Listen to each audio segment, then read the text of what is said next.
G'day everyone, it's Taylor MB here, and today I'm going to be showing you something a little bit different and sharing with you a commented gameplay video. I thought, compared to a standard build video or gameplay video with music on it, this would better demonstrate some Magplar skills, the abilities of this particular Magplar build, and also be able to throw in a few general PvP and specific battleground tips for you guys. Now, this is 100% Pug Battleground that I had last weekend and was quite successful, so the perfect clip to share with you guys. Most important thing when you start a battleground and really any engagement in open world Cyrodiil is not to overextend. So you'll notice at the start I charged in a bit, taking a bit of aggro from the other teams to help motivate my teammates and take some damage from them, but I pulled out before the limitations of my build were exceeded. And then once it calms down a bit, and it's possible to target people single target, you can score a few kills that, and then get straight onto the objective. One strategy you can employ for objective based gameplays, and specifically handy for Chaos Ball, is kill the objective carrier last. That way the Oblivion damage will keep ticking on their teammates, and it really is an easy way to wipe an entire team as they try to protect their objective. In this case, Ball carrier was the first person I saw, so I nuked them straight away. And this right here with your, especially when you've got stamina group mates, usually with a bit of swift as well, it's not always possible to keep up with them. So you just have to try to do your best to engage the people who are chasing and draw them away as long as possible. In this case, I was getting lovely Major Defile from snipe spam, so I just had to line of sight briefly to reset the fight and get some resources back. This here is one of the main killers in Battleground and also open world PvP, is not seeing the people behind you. So I almost died there because I didn't keep up my situational awareness. So it's always important to check behind you, be aware of when teams are respawning and such. But as soon as I've shed the aggro from them, then I pop back in behind them and nuke two people straight away. Notice I targeted the Magplar first, even if they're not a healer, like my build is. A single remembrance or a few breath of lives, especially when you're outnumbered like 1v2, can really just completely negate your team's offensive. So always take down the Magplars first, even if they're not strictly healers.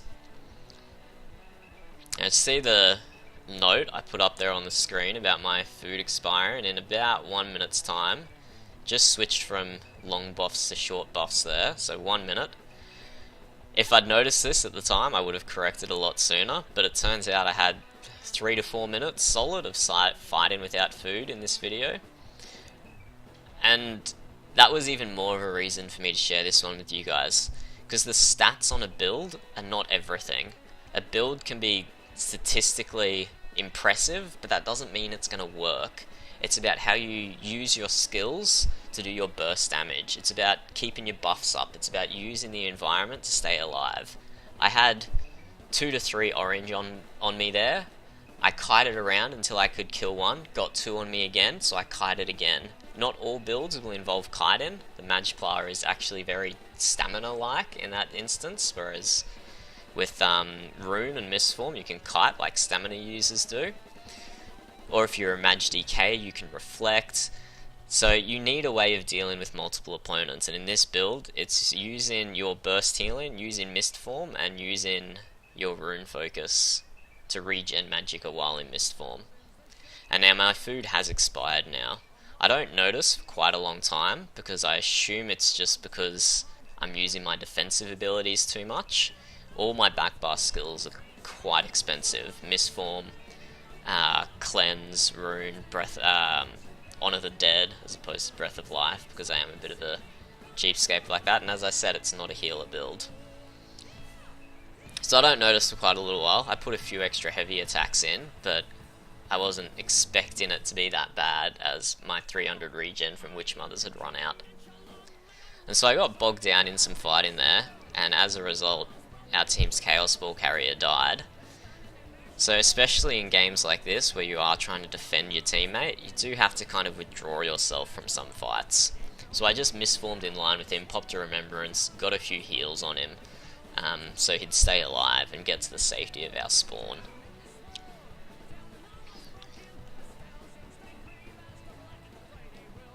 And you do have to be careful with Chaos Ball in particular that your teammate does not kill you with the AoE, because they are going to be kiting around somewhat. And like is demonstrated there, this is not a healer build. Even though I was spamming Honor the Dead on our ball carrier, it wasn't enough to save them, because it doesn't have the layered healing that a Resto Staff gives you. With regeneration, it's not paired with Troll King or Earth Gore.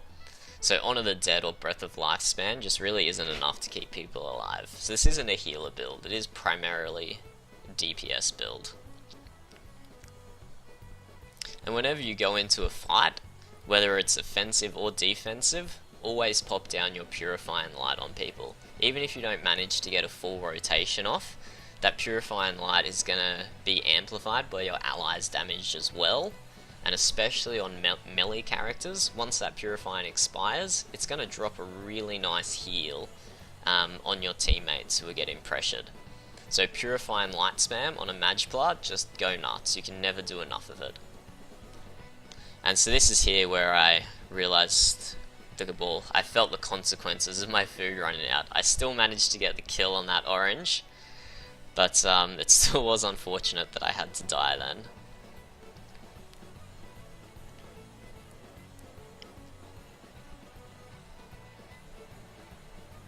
Now this build is quite robust. It's very defensive and offensive, but it can't do both at the same time, which is pretty typical of a Magplar. So we're wearing 5-piece Wizard Riposte on our sword and board bar, and 5-piece Julianos on our body pieces. So we always have Julianos up, but we've only got that Wizard Riposte on our sword and board, but it will carry over for a little bit onto our offensive bar.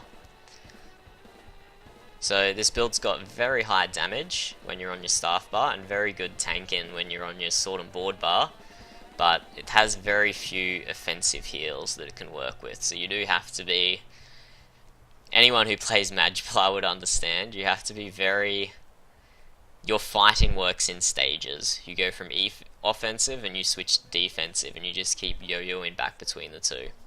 So at the moment I'm on my defensive stage here.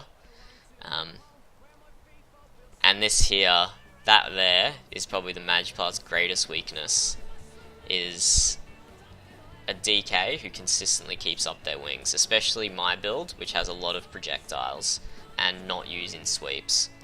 So I don't like my build to have such a obvious weakness like that, but in this case, without the use of sweeps, you are going to be vulnerable to reflectors. And while we're on the topic of weaknesses, probably the only other thing that I would change about this build would be Trirune Jury to get an extra 1k or so stamina out of it when I get around to Jury crafting, is because you are only sitting at 11k, so you have to be very sparing with your stamina, and you've only got 2 ways to regen stamina: in your Remembrance channel or in your Misform channel. Those are really the only 2 ways. Of course you can heavy attack as normal, but you are wearing 5-piece light armor, so you don't get any stamina bonus returns from that. And so now I get into the thick of it a bit here. It's a bit hard to target single players, but I see an opportunity to take the Chaos Ball and actually do some point scoring for my team, which admittedly I haven't done much this game, so I take it and see how I can help them out. And I'm going to make this little nest up here my go-to point, but forgetting that I can't misform with the Chaos Ball, I jump down, get stuck in the middle of it, and then realise that I can't get out. So I go full turtle mode. I pop my Remembrance, I drink my pot, and then I cleanse until I can get rid of the roots. Now I do have Cleansing Ritual as opposed to Ritual of Retribution, because with this bleed and slows meta, you definitely want to be able to purge as much of those damage over times off as possible. So it's pretty much full defensive at the moment up here, just keeping my buffs up, keeping my heals up. You want to keep light in attack every so often, or at least healing your teammates who are light attacking to get your ult regen going, because that Remembrance really is a big heal that you can't deal without. And my teammate here is unfortunately going to stand inside the Chaos Ball a bit too much. They're going to kill themselves on its damage. But at the moment, I'm just tanking until the end of the match, and it's fortunate that I do manage to make it to the whole match without dying. Well, dying with the Chaos Ball, I did die very foolishly without food. So there you have it, guys. Commented Magplar gameplay. I hope I gave you some tips and just helped demonstrate the capabilities of my Lagplar build. Have fun out there, guys.